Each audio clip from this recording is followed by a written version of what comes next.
Welcome to our channel, Motivate Our Soul. Please subscribe my channel. எங்கேயோ சில காயப்பட்டிருக்கார். அவருடைய தனிப்பட்ட காயங்களை இதான் உலக பொது அப்படின்னு சொல்லக்கூடாது. அவர் சொல்றார், ரொம்ப ஊனப்பட்டுட்டார், பாவம், வருத்தப்படலாம். அவன் அடிச்சிருக்கானாலே ரொம்ப ஆபத்து தான், பலமான அடியோ, அதான் பாடுபடுறார். வாங்கம்மா ஊருங்க நாப்பியா, வாங்க.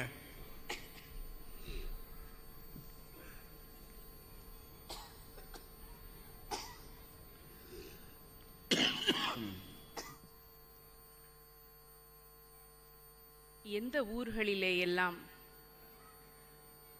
பள்ளிக்கூடங்கள் சிறப்பாக இயங்குகின்றனவோ, சாலைகள் பழுதில்லாமல் இருக்கின்றனவோ, ஊர் பகுதிகள் அனைத்தும் சுகாதார வசதிகளோடு தென்படுகின்றதுவோ, நிச்சயமாக அந்த ஊர்களில் எல்லாம் ஒரு ரோட்டரி சங்கம் முழுமையான செயல்பாட்டோடு இயங்கிக் கொண்டிருக்கிறது என்று பொருள்.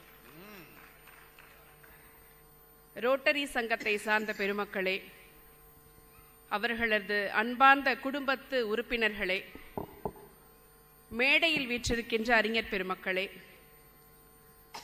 பெருமை சங்கம் இத்தனை பணிகளை ஆற்றுகிறது, இந்த ரோட்டரி சங்கத்துக்கு யாராவது நன்றி தெரிவிச்சிருக்காங்களா அப்படின்னு கேட்குறாங்க. நன்றியை எதிர்பார்த்து இவர்கள் செய்யவில்லை, ஆனா யாராவது நன்றி தெரிவிச்சிருக்காங்களான்னு அவங்க கேட்குறாங்க. திருவாரூர்ல ஒரு அரசு உதவி பெறும் நடுநிலை பள்ளி, அந்த பள்ளிக்கூடத்துல பாதி பிள்ளைக ஆதரவற்ற இல்லத்திலிருந்து வர்ற பிள்ளைக, 7 பிள்ளைக. அப்ப அந்த பள்ளிக்கூடத்துல வகுப்புல படிக்கிற ஒரு 5 மாணவர்கள் அந்த பிள்ளைகளை பார்க்கறாங்க. அவங்க முகத்துல சிரிப்பு இல்ல, மலர்ச்சி இல்ல, எப்பவும் பசியோட வராங்க. இந்த பிள்ளைக நினைக்கிறாங்க, என் வகுப்புல படிக்கிறவன், என் தோழன், என் வீட்டுல பிறந்த பிள்ளை மாதிரி இவன், இந்த பிள்ளைகளை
இந்த உலகம் யோசித்து பாருங்கள்.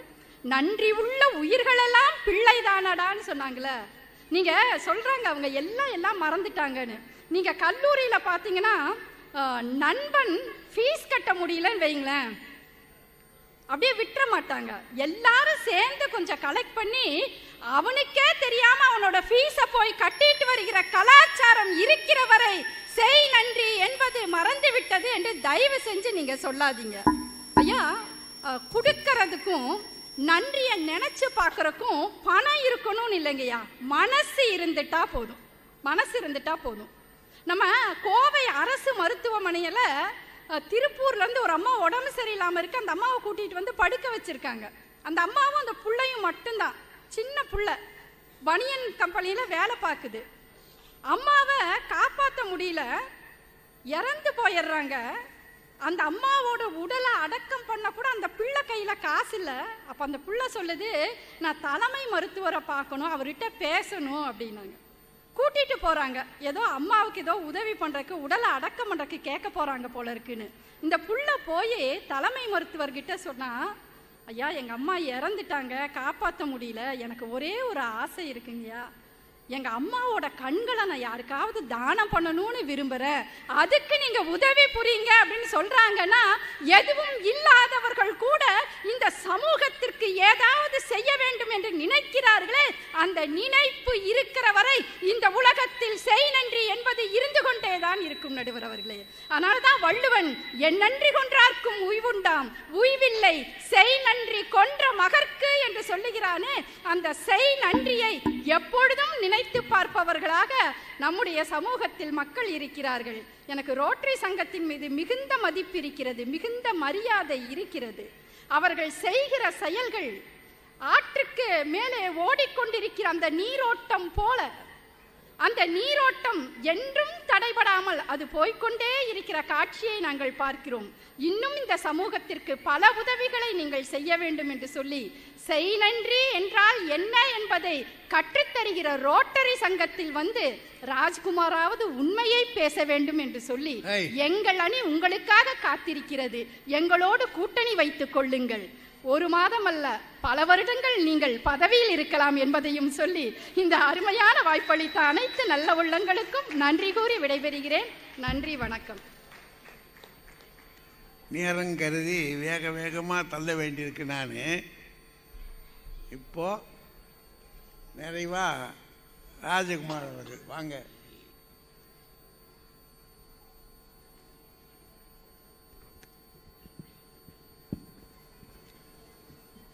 பட்டிமன்ற நடுவர் தமிழறிஞர் ஐயா அவர்களே, பட்டிமன்ற அறிஞர் பெருமக்களே, நிகழ்ச்சியினை மிகச் சிறப்பாக நடத்தி கொண்டிருக்கக்கூடிய ரொட்டேரியன்களே, அருமையான முறையில் ரசித்துக் கொண்டிருக்கக்கூடிய ரசிக பெருமக்களே, உங்கள் அனைவருக்கும் அன்பின் வணக்கம்.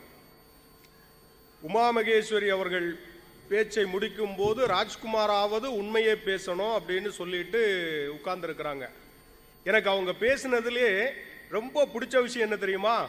பழைய இட்லியை எடுத்து அதை அப்படியே புட்டுப்புட்டா உதிர்த்து அதை அவருடைய வீட்டுக்காரருக்கு கொடுத்தாங்களாம்.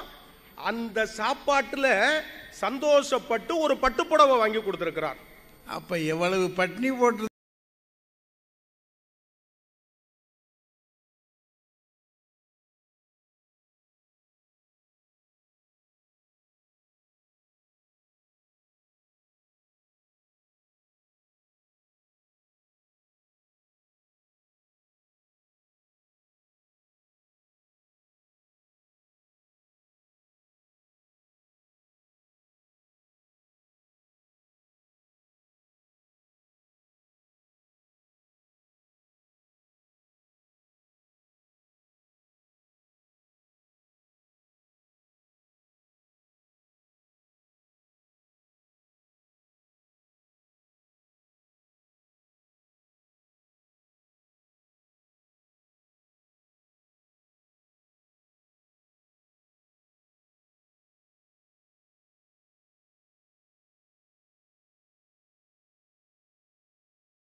இதுதான் அவருடைய வாழ்க்கை. நீங்க என்னென்னமோ சொல்லிக்கிட்டு இருக்கிறீங்களே, என்ன தெரியுமா? நன்றி உணர்வை நம்முடைய வாழ்க்கை முறையோடு சேர்த்து அமைத்து கொண்டது நம்முடைய தமிழர்களினுடைய பண்பாடுங்க. நம்ம தினமும் சாப்பிடுறோம், சாப்பிடும் போது குனிந்து சாப்பிடுகிறோம். ஏன் தெரியுமா? சாப்பாட்டை தந்த இந்த மண்ணிற்கு நன்றி செலுத்த வேண்டும் என்பதற்காக. நீர் அருந்துகிற போது அண்ணாந்து நீரை அருந்துகிறோம். ஏன்னா நீரை தந்த வானத்து மேகத்திற்கு நன்றி செலுத்த வேண்டும் என்பதற்காக. ரெண்டையுமே நாம தொலைச்சிட்டோம். சாப்பாட்டை தரக்கூடிய விவசாயிகள் இன்னைக்கு என்ன பாடுபட்டுக்கிட்டு இருக்கான் தெரியுமா? அதை நினைக்கும் போதே நெஞ்சு பதறுங்க. உண்மையிலேயே நாம் நன்றி உடையவர்களாக இருந்தால் சாப்பாட்டை தரக்கூடிய விவசாயிகளை காப்பாற்றுவதற்கு நாம் துடித்திருக்க வேண்டும். இல்ல இவங்க ரெண்டு பேராவது போயிருக்கணும், போகலையேங்க.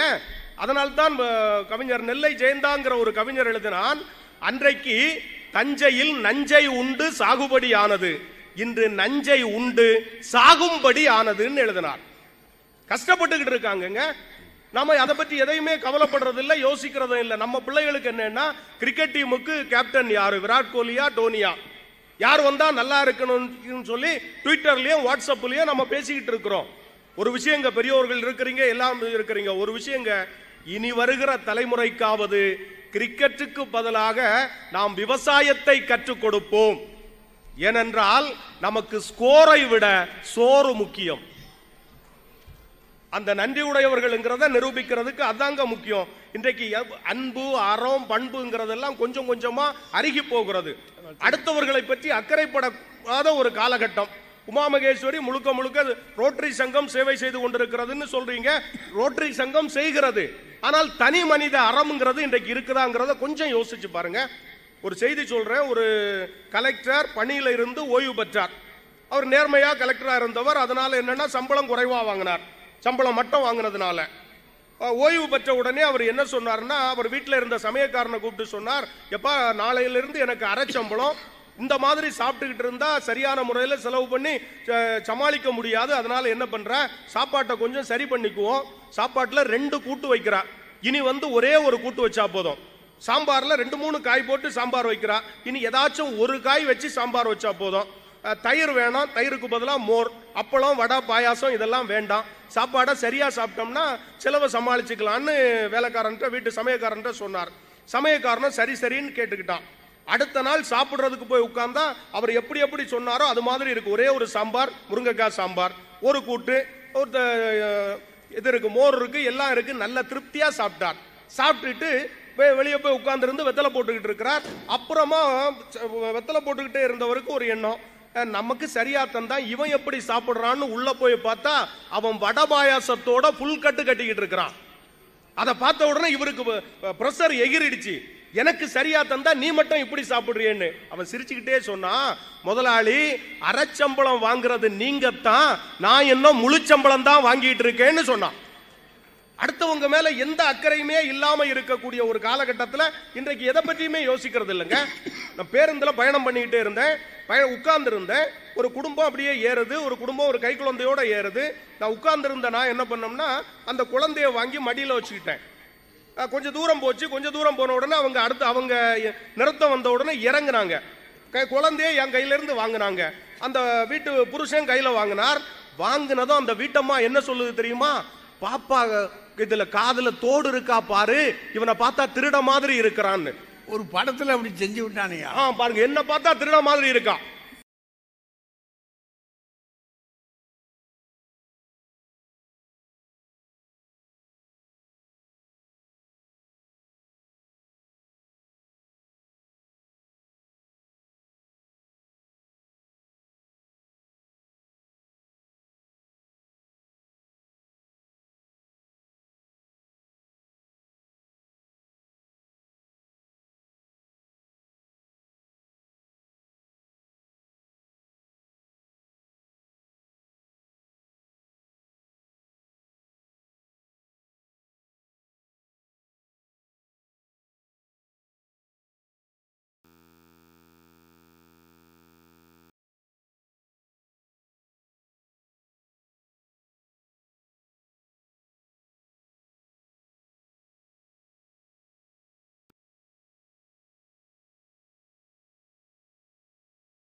வளர வேண்டும் என்று சொல்லி வாழ்த்தி விடைபெறுகிறோம்.